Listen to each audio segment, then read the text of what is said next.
Hello my dear students, welcome back to our application.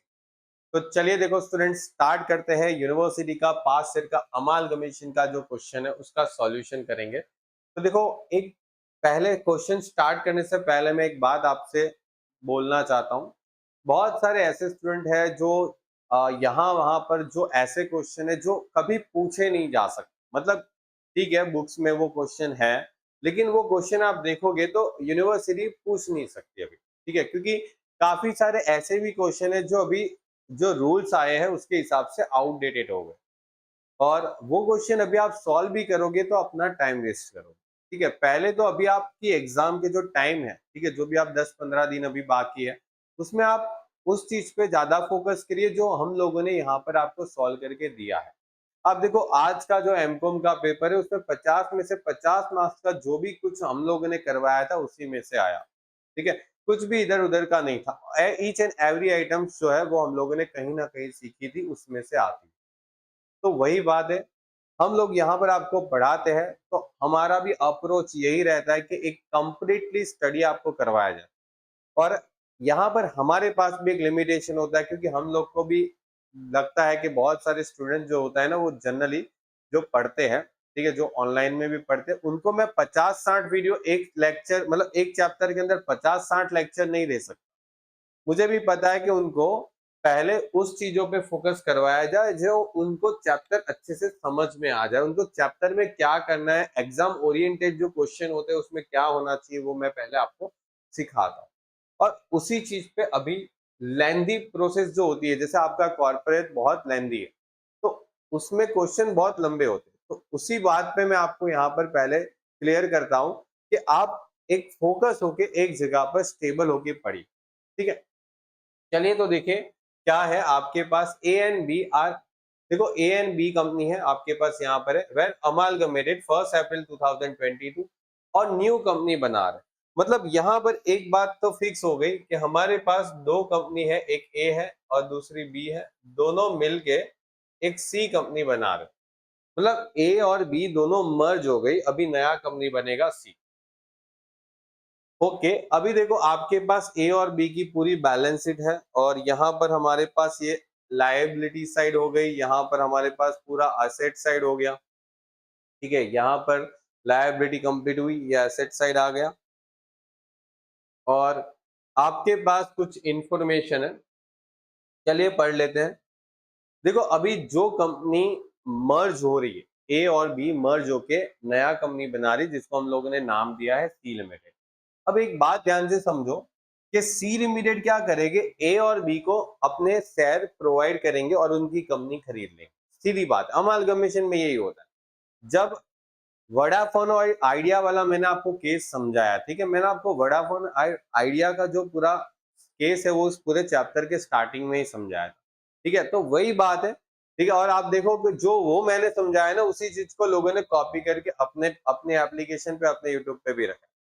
तो लोग copy paste ही करते हैं हमारे लेक्चर से। हो सके तो मैं आपको प्रूफ भी बता दूंगा, ठीक है, मेरे टेलीग्राम पे आप जाना, मेरे को मैं आपको सारे प्रूफ बता दूंगा। ओके, तो C limited will issue 2 equity share for each 3 equity share. Okay, C limited क्या करते हैं, 2 शेयर देते हैं 3 शेयर के बदले में, और किसको देते हैं, ए को। ठीक है, ए को। ओके, एंड एक इक्विटी शेयर देते हैं 3 के बदले में, देखो लिखा, and 1 equity share for each 3 equity share of B limited, ये बी को देंगे। मतलब ए और बी की कंपनी खरीदनी है तो उनको शेयर देने पड़ेंगे ना, कि भाई लो हमारी कंपनी के शेयर, और तुम्हारी दोनों कंपनी हम लेके मर्ज कर लेंगे और उसका नाम नया देंगे सी। जैसे वोडाफोन और आइडिया दोनों को खरीद लिया ऐसा बताया, और नया नाम क्या बना दिया, वीआई। ओके, वैसा काम, ए और बी को खरीद के नया कंपनी सी बना दिया। और वो शेयर जो है ना वो हम लोगों ने 20 रुपए पे इश्यू किया, जबकि शेयर की फेस वैल्यू 10 रुपए है। मतलब यहाँ पर 10 प्लस 10 रुपए हो गए, 10 रुपए कैपिटल के और 10 रुपए प्रीमियम के हो गए। बात क्लियर। फिर उसके बाद प्रेफरेंस शेयर होल्डर को हमने क्या बोला, देखो, two company were issue equivalent, equivalent का मतलब क्या हो जाता है, उतने ही शेयर देना है जितने पहले उसके पास थे, इक्विवेलेंट शेयर नंबर। और वो भी 15% प्रेफरेंस शेयर उनको दिया, और वो भी 100 रुपीज का एक शेयर, और यहाँ पर 110 पे, मतलब यहाँ पर भी वही हो गया, 100 रुपए का शेयर, 10 रुपए प्रीमियम। ठीक है, अब इक्विवेलेंट का मतलब क्या हो जाता है, जितने शेयर उनके पास पहले थे अभी भी उतने शेयर देने हैं। Debenture holder A limited and B limited were discharge by the C limited by issuing the such number of 15% debenture of ₹100 each so as to maintain same amount of interest। ये आपको पूछ सकते हैं ये, और इसको कैसे सॉल्व करना मैं आपको बताऊंगा, अभी रुक जाओ। ठीक है, और बोला क्या गया, statutory reserve are to be maintain 2 more year, मतलब आपका जो स्टैट्यूटरी रिजर्व है वो 2 साल और आपको मेंटेन रखना है। ठीक है, तो ये आपका एडजस्टमेंट है।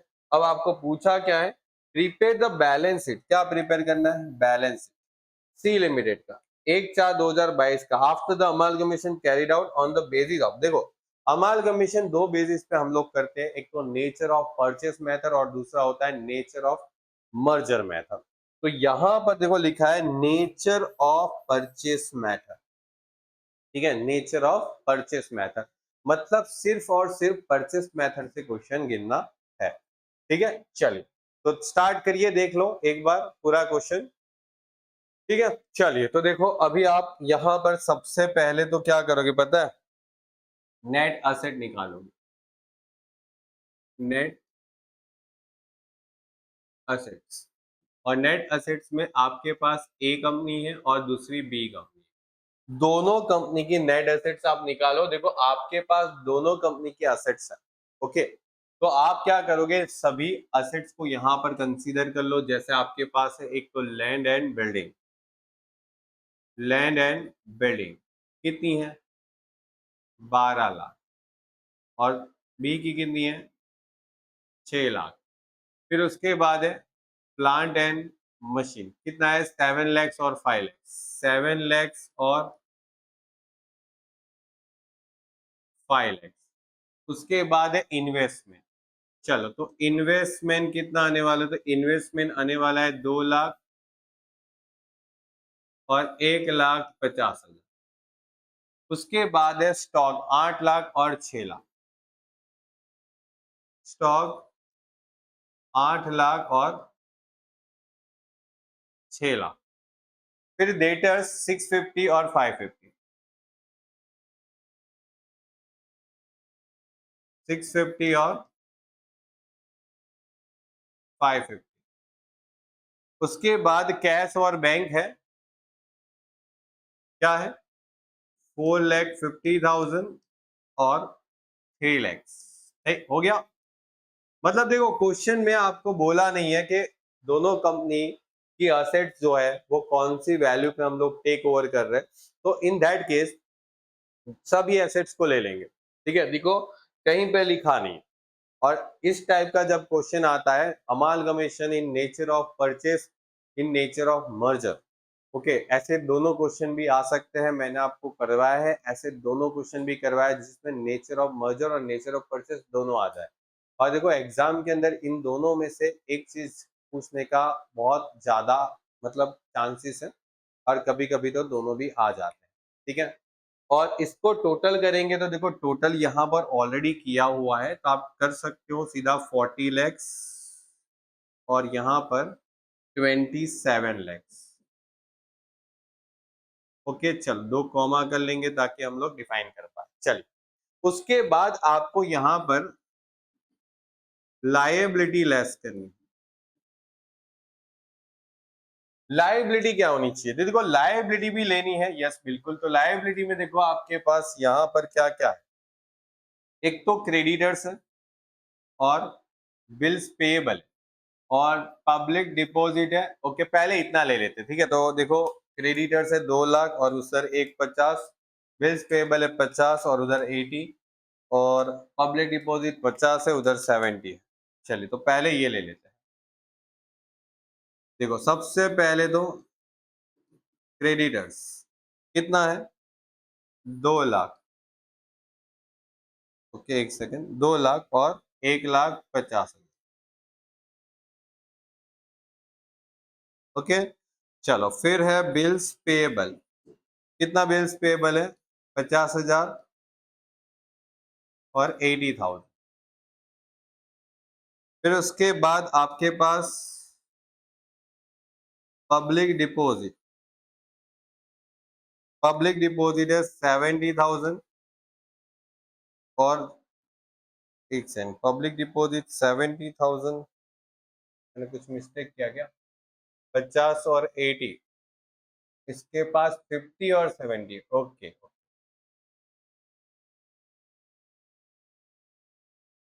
50 और 70। हाँ, यहाँ पर 50 है और फिर 70। चलिए, उसके बाद जो मेन टॉपिक है उस पे आते हैं। डिबेंचर के बारे में देखो क्या लिखा है, maintain same amount of interest, दिख रहा है? ओके। अब यहां पर जो लिखा है उसमें देखो कि आपके पास पहले 13% के डिबेंचर थे, अभी नया डिबेंचर 15% के दे रहे हैं। पहले 13% के डिबेंचर थे, अभी 15% के दे रहे हैं। अब देखो ध्यान से मेरी बात समझना, maintain same amount of interest का मतलब समझाता हूं, आप आराम से इसका मतलब समझ लो। देखो, ये जो कंपनी के डिबेंचर थे कितने थे? 1,80,000। उनको कितना इंटरेस्ट मिलता था? 13%। मतलब 1,80,000 पे उनको 13% क्या मिलता था? इंटरेस्ट मिलता था। तो 1,80,000 पे 13% करेंगे तो 23,400। बात आई समझ में? अभी जो नया डिबेंचर देना है ना, वो आपको 15% का देना है। कितना परसेंट वाला? 15% वाला। मेरी बात ध्यान से समझना, 15% वाला डिबेंचर देना है। लेकिन उनको बोला गया है कि अमाउंट जो है इंटरेस्ट का, ये जो इंटरेस्ट का अमाउंट है ना, वो आपका मेंटेन रहना चाहिए 23,400। ये सेम होना चाहिए। ये जो पहले मिलता था उतना ही अभी मिलना चाहिए। तो यहां पर अमाउंट क्या आनी चाहिए? तो ऐसा कैसे पता चलेगा कि क्या अमाउंट आनी चाहिए? तो इस अमाउंट को 15% से डिवाइड कर लो। जैसे 23,400 डिवाइड बाई 15%, ये 15% है ना, 23,400 से डिवाइड कर लो। और ऐसा करने से क्या आंसर आएगा? 156। बात आई समझ में? आप चेक करो 156 का 15% चेक करो। चलो देखो 156 का 15% आया 23,400। तो जो पहले इंटरेस्ट मिलता था उतना ही इंटरेस्ट अभी भी देना है, लेकिन इंटरेस्ट का अमाउंट सेम रहना चाहिए। अमाउंट सेम रहना चाहिए, ये रहा। अब देखो, ये तो मैंने आपको थोड़ा सा डिटेल में समझाया। आप लोग क्या करोगे? इतना डिटेल में कर तो लिया, हम लोगों ने समझ लिया। आपको क्या करना है? 1,80,000 इंटू 13 डिवाइड बाई 15 कर देने का। ठीक है? पुराना परसेंटेज ऊपर, नया परसेंटेज नीचे, डिवाइड में 1,80,000 इंटू 13 डिवाइड बाई 15। देखो आ गया 1,56,000। ये ए लिमिटेड के डिबेंचर हो गए। और ऐसे ही बी लिमिटेड के डिबेंचर क्या हो जाएगा? 75,000। 75,000 इंटू 13 डिवाइड बाई 15। बताओ, 75,000 इंटू 13 डिवाइड बाई 15 कितना आ रहा है? 65। तो देखो, ये जो हम लोगों ने दिए थे वो ए लिमिटेड को दिए थे, और ये जो हम लोगों ने दिए थे वो बी लिमिटेड को दिए थे। बोला डन, एकदम कंप्लीट। तो दोनों के जो डिबेंचर है 156 और 65, वो यहां से लेस कर दो। 156 और 65,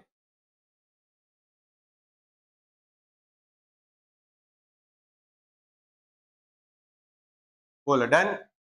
अब आप इसको लेस कर दो। देखो 40 लाख में से 2 lakh minus 50,000 minus 50 minus 156 minus 35,44,000, और 27 लाख में से एक 50, 80, 70 और 65, 2,335,000।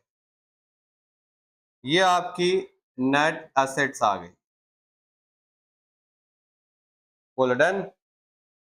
अब कंपनी ने परचेज कंसिडरेशन को फाइंड आउट करवाना है आपसे। परचेज कंसिडरेशन चलिए बताइए क्या परचेज कंसिडरेशन आ सकता है, ध्यान से समझो। पहले हम लोग परचेज कंसिडरेशन ए लिमिटेड को पे करेंगे और फिर उसके बाद हम लोग बी का निकालेंगे, ठीक है, अलग अलग निकालेंगे। तो देखो लिखा है यहाँ पर C limited will issue 2 share for every 3 share, मतलब कहना क्या चाहते हैं, इक्विटी शेयर देना है, कितना देना है, 3 शेयर पे 2 शेयर। देखो इश्यू 2 शेयर मतलब 2 शेयर इश्यू करना है, 3 शेयर के सामने 2 शेयर इश्यू करना है। बात आई क्लियर समझ में? मतलब ए लिमिटेड के 3 शेयर, मतलब ए लिमिटेड के पास 3 शेयर होंगे ना, 3 शेयर, तो सी लिमिटेड अपने 2 शेयर देंगे ऐसे। तो 3 के बदले में 2 शेयर, तो यहां पर आ जाओ। ओके, ए लिमिटेड के शेयर कितने हैं, ये ए लिमिटेड के टोटल 1,80,000 शेयर बनेंगे। 10 से डिवाइड करना पड़ेगा ना, क्योंकि हमारे पास ये तो कैपिटल है, शेयर अपने को चाहिए, तो क्या करना पड़ेगा बताओ, डिवाइड करना पड़ेगा, ठीक है, क्योंकि यहाँ पर 1,80,000 डिवाइड बाई 10 दैट मीन्स के 1,80,000 शेयर। और इधर भी कर लेते हैं ना, इसको भी 10 से डिवाइड कर लो तो कितना आ जाएगा, 1,20,000 शेयर। तो चलिए यहाँ पर 1,80,000 शेयर के बदले में हमें कितने शेयर देने पड़ेंगे,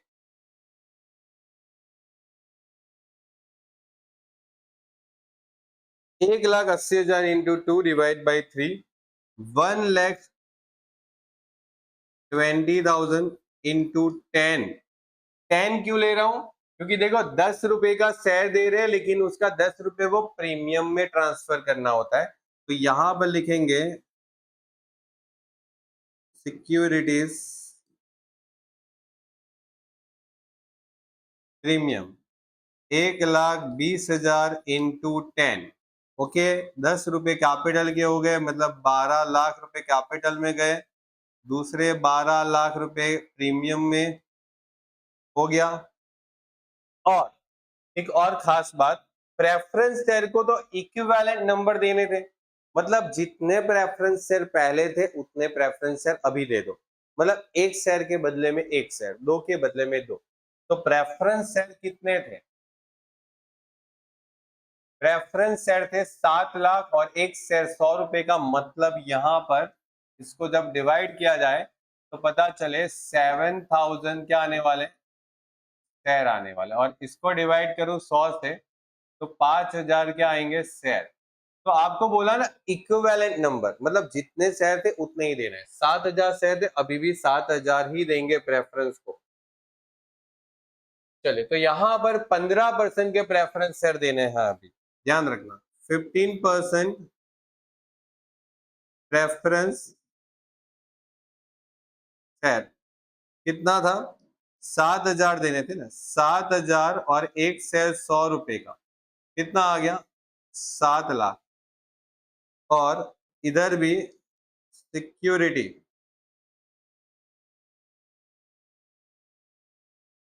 प्रीमियम 7,000 इंटू 10 कितना आ गया, 70,000।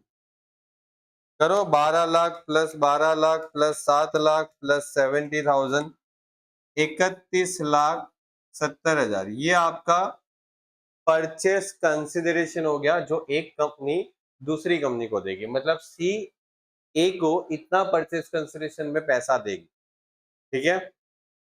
चल, उसके बाद थोड़ा सा और आगे बढ़ते हैं कि हम लोगों को बी लिमिटेड को भी तो देना पड़ेगा ना, उसने हिसाब से, इसी हिसाब से।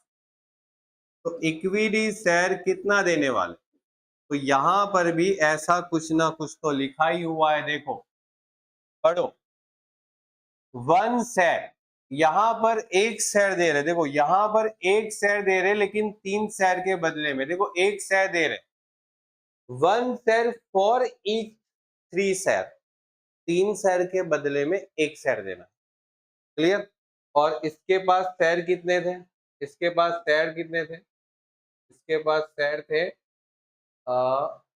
1,20,000, 3 शेयर के बदले में एक शेयर देना है, तो 1,20,000 के बदले में कितना देना है, चलो बताओ। यहां पर 3 शेयर के बदले में एक शेयर देना है, तो 1,20,000 शेयर के बदले में बताओ कितना देना पड़ेगा। तो 1,20,000 डिवाइड बाय 3 कितना आ रहा है, देखो इंटू 1 डिवाइड बाई 3। ठीक है, ये तो अभी करना आता है, बच्चे तो थोड़ी है अभी। आप 40,000 शेयर देंगे और एक शेयर 10 रुपए का, और साथ में सिक्योरिटी प्रीमियम 40,000 शेयर और एक शेयर 10 रुपए का। एक शेयर 10 रुपए का, 10 रुपए प्रीमियम, 20 रुपए हो गए, क्योंकि क्वेश्चन में बोला है 20 रुपए में देना है। देखो क्वेश्चन में सब कुछ बोला है 20 रुपए, यहाँ पर 10 10 10 प्रीमियम 10 कैपिटल। ओके, और प्रेफरेंस शेयर कितने देने थे, प्रेफरेंस शेयर कितने देने थे, इक्विवेलेंट नंबर मतलब कि 5,000 शेयर थे, तो 5,000 शेयर थे तो 5,000 ही देने हैं।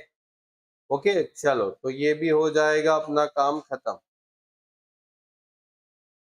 और नया प्रेफरेंस शेयर 15% का देना है, 15%, एक सेकेंड, 15% प्रेफरेंस शेयर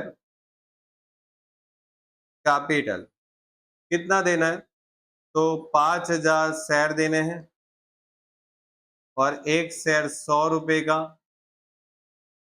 टोटल हो गया 5 लाख। और सिक्योरिटीज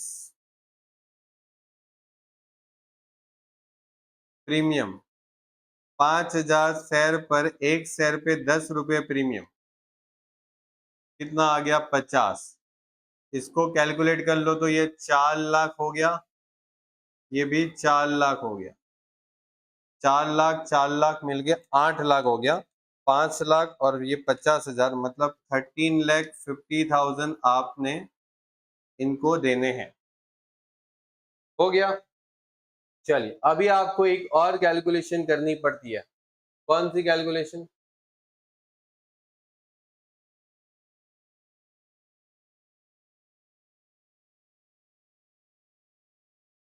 चल सब कुछ सही चल रहा है।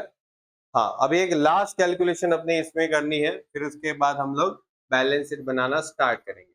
देखो, आपको कैपिटल रिजर्व या तो फिर गुडविल, ये दोनों में से कोई एक ढूंढना है।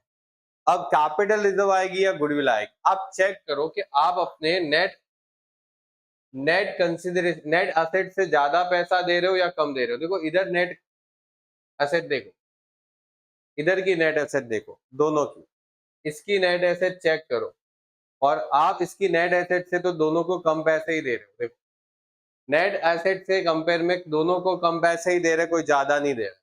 ठीक है, कंप्लीट। तो यहां पर एक काम करेंगे, ए लिमिटेड और बी लिमिटेड लिखेंगे कि ए लिमिटेड और बी लिमिटेड, इन दोनों को नेट एसेट्स जो है, कितनी नेट एसेट्स, 35,44,000। ओके, और 23,35,000। ओके, और उसमें से 31,70,000 माइनस करेंगे और 13,50,000 यहां से माइनस। और ये क्या है, तो बोले परचेस कंसीडरेशन, माइनस करो तो आपको आइडिया आ जाएगा कि हम लोग ने कितना पैसा कम दिया है। तो जितना पैसा कम दिया है वो परचेजिंग कंपनी के लिए, purchasing company what, C limited is a purchasing company जो ए और बी को कंबाइन कर रही है। ठीक है, मतलब अमालगमेट करके नया कंपनी सी बनता है। तो जो नया कंपनी सी बनता है ना, वो सी कंपनी के लिए ये क्या हो गया, ये हो गया कैपिटल रिजर्व। तो आप चेक कर लो, 9,85,000। ओके, बोलिए कंप्लीट। ये दोनों में अमालगमेशन करने के टाइम पे कैपिटल रिजर्व ही क्रिएट हो रहा है, और यहां पर दोनों का टोटल करके जो आपका कैपिटल रिजर्व आएगा, कैपिटल रिजर्व, तो कितना आने वाला है 374, कितना आ रहा है 13,59,000। डन। तो ये था आपका क्वेश्चन। यहाँ पर इतना कैलकुलेशन तो आपको करना ही पड़ेगा। नेचर ऑफ परचेस मेथड आती है अमालगमेशन में, चाहे कोई भी क्वेश्चन आ जाए, आप कोई भी मेथड वाला भी क्वेश्चन आ जाए ना, तो इतना कैलकुलेशन तो बनता ही है। ठीक है, अब हमें यहाँ पर बैलेंस शीट बनानी। क्या बनाने? Balance sheet. तो देखो बैलेंस शीट जब भी बनाते हो तो आप लोग को एक फॉर्मेट में बनानी है, और वो फॉर्मेट आपके पास ऑलरेडी जो बैलेंस शीट अवेलेबल है उसी बैलेंस शीट के फॉर्मेट में आपको बनाना। तो यहाँ पर लिखेंगे कि balance sheet of C limited as on 1 April 2000, कौन सा था 2022 था, 22 था, चलो ठीक है 2022। अभी आपको यहाँ पर बैलेंस शीट में पहले तो क्या करना है, तो इक्विटी एंड लायबिलिटीज, ओके, और उसमें सबसे पहले शेयर होल्डर फंड, और शेयर होल्डर फंड के बाद यहां पर जो आता है ए, शेयर कैपिटल, और इसमें आने वाला है इक्विटी शेयर,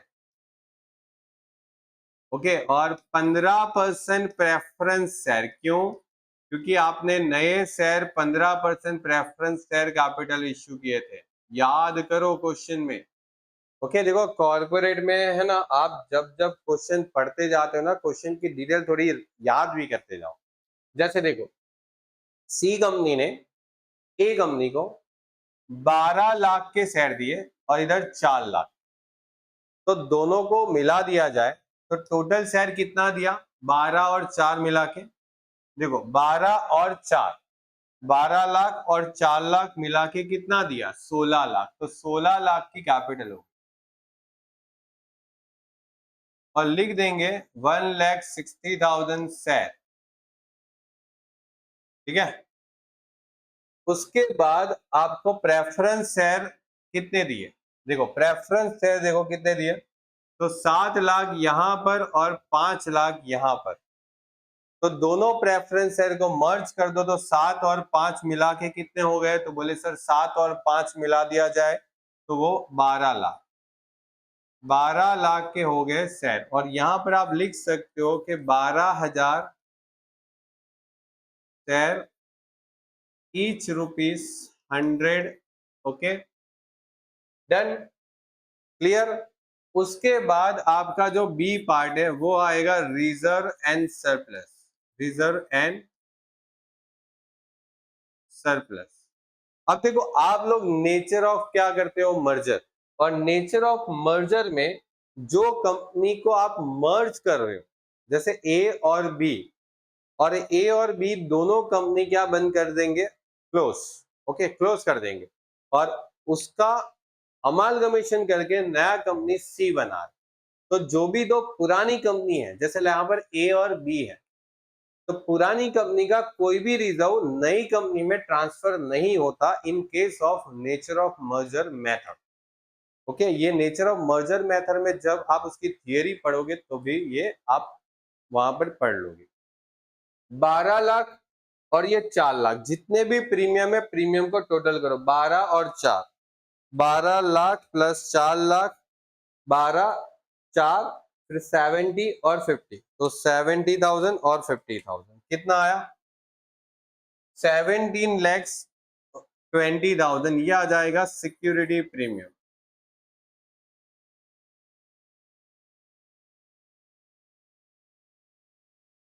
ओके, और ये कितना है 17,20,000। और एक और रिजर्व कभी मत बोलो, ये वाला कैपिटल रिजर्व, ओके 13,59,000, तो कैपिटल रिजर्व 13,59,000, ठीक है। और मैंने अभी आपको बोला कि हम लोग परचेस मेथड में पुरानी कोई भी कंपनी का, मतलब पुरानी कंपनी बोल रहा हूँ, मतलब ये बात क्लियर कर लो कि जो कंपनी बंद होके दूसरी कंपनी में अमालगमेट होती है उस कंपनी को हम लोग पुरानी कंपनी बोलते हैं। ठीक है, हम लोग ने थोड़ा सीखने के लिए इस तरीके से हम लैंग्वेज को यूज कर रहे हैं। तो यहाँ पर पुरानी कंपनी बोलो तो याद आना चाहिए कि सर ए और बी।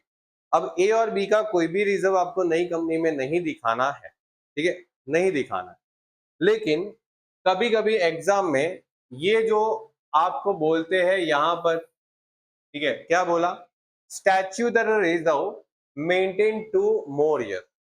अब एग्जैक्टली तो हम लोग कोई भी रिजर्व को दिखाते नहीं है in case of purchase method, लेकिन यहां पर दिखाना पड़ेगा because of this adjustment. Okay, ये एडजस्टमेंट के कारण हमें दिखाना पड़ेगा। और ये एडजस्टमेंट क्या कहता है कि स्टैच्यूटरी रिजर्व को आप लोग दिखाओ।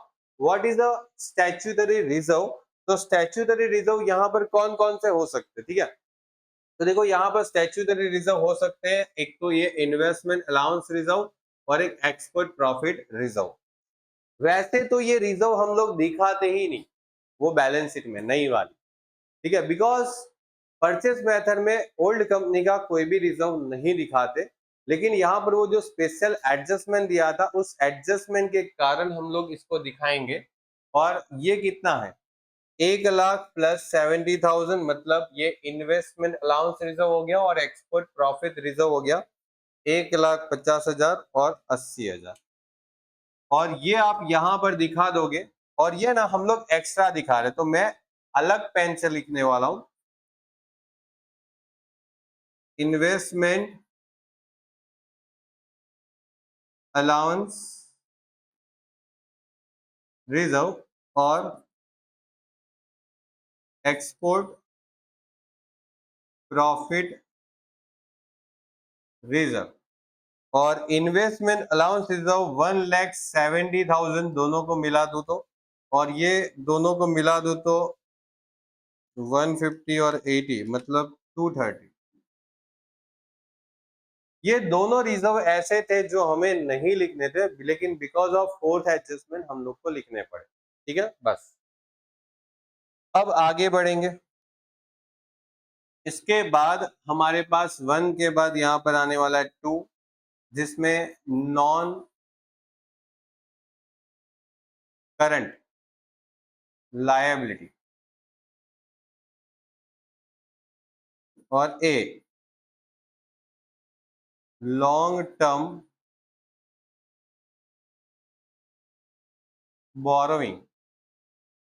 और लॉन्ग टर्म बोरोइंग में स्टूडेंट्स क्या आने वाला है, लॉन्ग टर्म बोरोइंग में हमारे पास देखो यहां पर लॉन्ग टर्म बोरोइंग में क्या था, डिबेंचर और पब्लिक डिपॉजिट। और देखो डिबेंचर और पब्लिक डिपॉजिट यहां से मत लेना, यहां पर कितना डिबेंचर दिखाया था, तो यहां पर डिबेंचर दिखाया था, ये रहा कितना 156, तो 156 प्लस 65,000। ओके, और ये 15% के डिबेंचर है, ठीक है, ध्यान रखना 15% डिबेंचर 221। ओके, और दूसरा था पब्लिक डिपॉजिट। और ये पब्लिक डिपॉजिट कितना आना चाहिए, तो पब्लिक डिपॉजिट दोनों को टोटल कर लो भाई, पब्लिक डिपॉजिट दोनों को टोटल कर लो, 50 और 70 कितना हो गया 120। ठीक है, चलिए उसके बाद आपके पास क्या होना चाहिए यहाँ पर थर्ड नंबर में, करंट लायबिलिटी। करंट लायबिलिटी में बोलो क्या आना चाहिए, ट्रेड पेबल, जिसमें क्रेडिटर्स है, एक सेकेंड, क्रेडिटर्स है और एक है बिल्स पेबल। देखो क्रेडिटर्स और बिल्स पेबल, देखो क्रेडिटर्स कितने हैं 2,00,000 और 1,50, दोनों को प्लस कर दो तो 3,50,000 हो जाएगा। ठीक है, दोनों को टोटल कर लो तो 3,50,000, और ये दोनों को टोटल कर लो तो बिल्स पेबल को कितना हो जाएगा 130। ठीक है, 1,30,000 हो जाएगा। तो ये आ जाएगा 3,50,000 और ये 1,30,000। ठीक है, कंप्लीट। तो ये अपना पूरा एक साइड कंप्लीट हो गया। अब आप आगे बढ़ो, बैलेंस शीट में क्या आना चाहिए बताओ। दूसरा पार्ट क्या होता है, एसेट साइड, और इसमें पहला होता है नॉन करंट असेट्स, और उसमें पहला पार्ट फिक्स असेट्स। और फिक्स असेट्स आपके पास कौन कौन सी है, तो फिक्स असेट्स में भी देखो पहला पार्ट है टेंजिबल असेट्स, जिसमें लैंड, बिल्डिंग और प्लांट मशीनरी। ओके, चलो तो यहां पर लिख दो पहला पार्ट टेंजिबल असेट्स, जिसमें लैंड, बिल्डिंग और प्लांट एंड मशीनरी। अब ये दोनों का टोटल करना है। 12 लाख और 6 लाख कितना हो गया, 18 लाख। 7 लाख और 5 लाख कितना हो गया, 12 लाख। ठीक है, 12 लाख। तो यहां पर इसकी वैल्यू 18 लाख हो गई, ये 12 लाख हो गई। ओके, चल करंट इन्वेस्टमेंट 2 लाख और 1 lakh, sorry non current investment 2 lakh और 1,50 दोनों को मिला दिया जाए। यहां पर से मिलाओ या यहां से मिलाओ, एक ही बात है, क्योंकि यहां पर और यहां पर अमाउंट सेम। ठीक है, अगर आप यहां से अगर अमाउंट चेंज होती है तो आपको यहां पर जो कैलकुलेशन लिखी है उसी कैलकुलेशन के अकॉर्डिंग नया बैलेंस शीट बनता है। तो अगर आप देखो तो यहां पर से लैंड, बिल्डिंग मैंने ले लिया, ठीक है, प्लांट मशीन ले लिया, एक सेकेंड, प्लांट मशीन ले लिया, इन्वेस्टमेंट 3,50,000 हो गया, तो यहां पर लिख देंगे इन्वेस्टमेंट 3,50,000। एक आ जाओ यहां पर, क्या आएगा, B part non current investment 3,50,000। एक और बात आपको बतानी है, कौन सी बात, देखो स्टूडेंट्स यहां पर ध्यान दो। मैंने आपको बोला भी था कि ये जो दो अमाउंट है ना, वो हम लोग जबरदस्ती की ले रहे। क्यों ले रहे, क्योंकि वो एडजस्टमेंट के कारण, बिकॉज ऑफ फोर्थ एडजस्टमेंट हम लोग ने ये एक्स्ट्रा अमाउंट कंसीडर किया है बैलेंस। तो इसके वजह से हम लोग को अमालगमेशन एडजस्टमेंट अकाउंट बनाना पड़ेगा। ठीक है, इसकी वजह से 1,70,000 और 2,30,000, मतलब टोटल 4 लाख का अमालगमेशन एडजस्टमेंट अकाउंट आएगा। और ये हमको असेट साइड दिखाना पड़ेगा यहां पर, अदर नॉन करंट असेट्स में दिखाएंगे, और दिखाएंगे अमालगमेशन एडजस्टमेंट अकाउंट, कितना, 4 लाख। ठीक है, चलिए उसके बाद आपको क्या करना है, उसके बाद आपके पास देखो स्टॉक है, तो दोनों स्टॉक को टोटल कर लो। दोनों स्टॉक को टोटल कर लो, 8 लाख और 6 लाख। 8 लाख और 6 लाख, ये दोनों को टोटल कर लो। 6,50,000 प्लस 5,50,000, और कैश को भी दोनों को टोटल कर लो, 4,50,000 और 3 लाख। ठीक है, कंप्लीट, एकदम सिंपल। यहां पर आ जाते हैं और लिख दो सेकेंड पॉइंट, करंट असेट्स, उसमें आने वाला है इन्वेंटरी, और इन्वेंटरीज में आने वाला है stock. B trade receivable, okay, जिसमें आने वाला है debtors. C cash and cash equivalent, और इसमें आने वाला है कैश।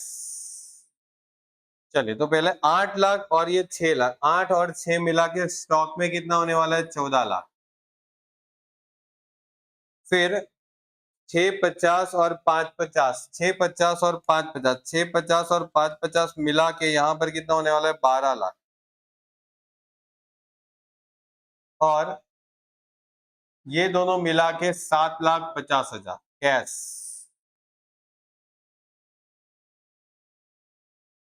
कर लो टोटल, और क्या, 18 लाख, 12 लाख, 350, 4 लाख, 14 lakhs, 12 लाख और 750, 71 lakhs आपका यहाँ पर टोटल होता है। और यही सेम टोटल यहाँ पर भी होना चाहिए। चेक करेंगे, 16 लाख, 12 लाख, 17 लाख 20,000, 13,59,, 170, 230, 221, 000, 120, 350 और 1,30,000। Yes, 71 lakhs। ठीक है, ये आपका हो गया बैलेंस शीट। जो बनाने का हमारा पर्पस था वो हमारा कंप्लीट हो गया। चेक कर लो, देखो। ठीक है, ये आपका पूरा एक साइड हो गया बैलेंस शीट का, और दूसरा साइड हो गया ये वाला। ठीक है, चेक कर लो। ओके, और देखो ये जो हम लोगों ने लिया था वो अमालगमेशन एडजस्टमेंट अकाउंट बनाना पड़ेगा। और वो एक चीज का ध्यान रखना, दोनों कंपनी का मर्ज हो रहा है, इसलिए दोनों कंपनी का जो हम लोगों ने मर्ज करके जो अमाउंट लिया था उसी अमाउंट का हम लोगों ने अमालगमेशन एडजस्टमेंट अकाउंट बनाया। कभी कभी ऐसा भी होता है कि सिर्फ एक ही कंपनी अमालगमेट होती है दूसरी कंपनी, तो उन केस में जो कंपनी अमालगमेट हुई है बस उसी अमाउंट का ही अमालगमेशन एडजस्टमेंट अकाउंट बनेगा। ये दो बातों का ध्यान रखें। ठीक है, वैसे ऐसा भी क्वेश्चन मैंने आपको करवाया है तो कोई प्रॉब्लम नहीं है, एक बार देख लोगे तो सब कुछ समझ में आ जाए। ओके, चलो। अभी देखो एग्जाम के अंदर यहाँ पर जनरल एंट्री नहीं पूछी। ठीक है, अगर जनरल एंट्री पूछते तो फिर ये क्वेश्चन और थोड़ा लेंदी हो जाता। और ये जनरल एंट्री कैसे लिखनी है इस क्वेश्चन में मैंने आपको सिखाया हुआ है, लेकिन यहाँ पर नहीं पूछा है, इसीलिए हम लोग इतना कंप्लीट करेंगे। जनरल एंट्री पूछते हैं तो यहाँ पर ए लिमिटेड की जनरल एंट्री, बी लिमिटेड की जनरल एंट्री होने वाली है। ठीक है, इन बुक्स ऑफ सी लिमिटेड। ठीक है, तो लगभग 4 जनरल एंट्री और एक डिबेंचर की जनरल एंट्री, मतलब टोटल 6 जनरल एंट्री हो सकती। ठीक है, चलिए, तो ऐसे पूछा नहीं है तो अभी इसमें कंप्लीट नहीं करते। ओके, मिलते हैं स्टूडेंट्स नेक्स्ट लेक्चर में, नया क्वेश्चन सॉल्व करेंगे। तब तक के लिए गुड बाय और टेक केयर स्टूडेंट्स।